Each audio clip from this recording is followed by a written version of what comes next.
Hi, welcome to Universal First Aid Services.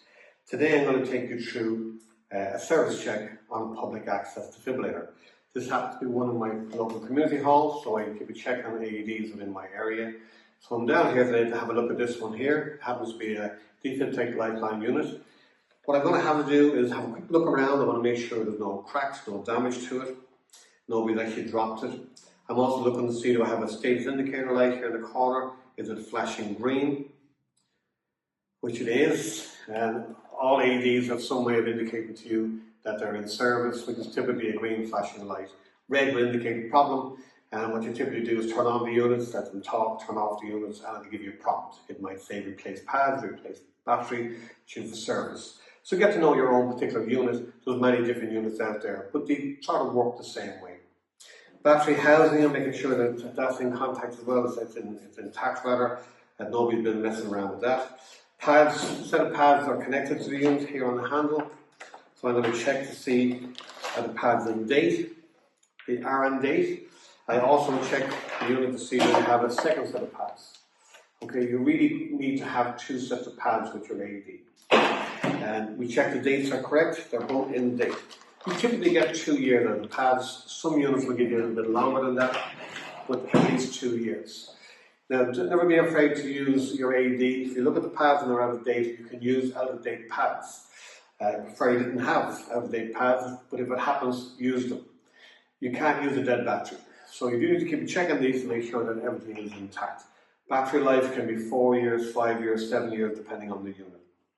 Also, you should have a basic life support kit. Normally come in a little bag as well, or it can be in the pocket here. And in that kit, I want to make sure I've got gloves.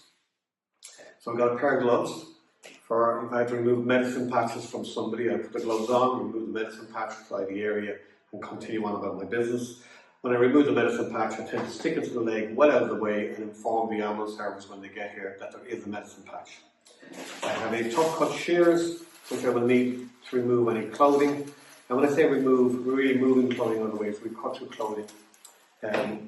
Where you can possibly, we cut down the center, we cut down the sides, whatever works for you, but get the clothing out of the way because the chest has to be bare and dry in order for you to use your defibrillator.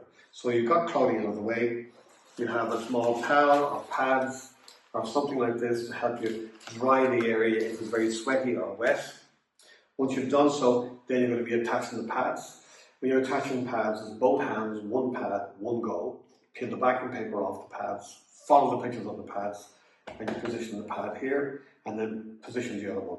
And once that's done, the machine then will analyze and start giving you voice prompts. You have a razor, by the way, in case you're dealing with excessive chest hair. Most guys have chest hair, it's not an issue. However, if you open the shirt and there's a lot of chest hair, a lot of videos indicate that you should put the pads on, and if they're very hairy, you can use the pads to remove chest hair. These are defibrillator pads, these are not waxing strips. And one big worry that I have or concerns will be that a lot of AEDs in the public domain don't necessarily have two sets of pads with them. So if you've got one set of pads and you now use them as waxing strips, you have no pads to help you defibrillate the patient. So I prefer you make a judgment call. Open the shirt. Is he hairy? If he's very hairy, take out your razor and shave the area. Quick shave, you don't have it completely smooth, just take the density out of the hair. You may have to shave over here. So wherever the pads are going, shave the person first. Trust me, it's quicker.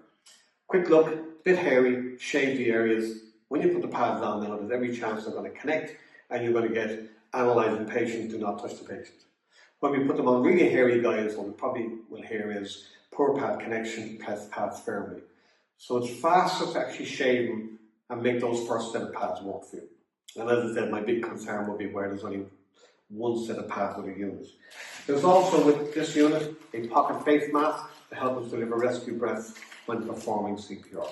So the things to check then again is make sure the unit itself, I'm not turning it on and off, I don't need to. I'm not taking the battery in and out, I don't need to. I'm just looking for a green light. Green is good, red is bad. Okay? But remember, the machine checks itself regularly, and if there's a problem, it'll warn you. You'll get a little chirp or beep from them as well if there's a problem. But they should be checked on a regular basis. In the workplace, or you're walking past any day, have a quick look at your AED.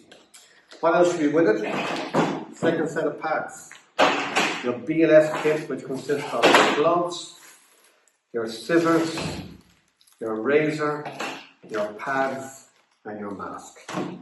A lot of them come with a carry bag. Again, you can check the bag to make sure that that's not been ripped or damaged. Everything that you need here is in good condition should you ever be faced with a cardiac arrest in your community or in your workplace. Thank you for paying attention.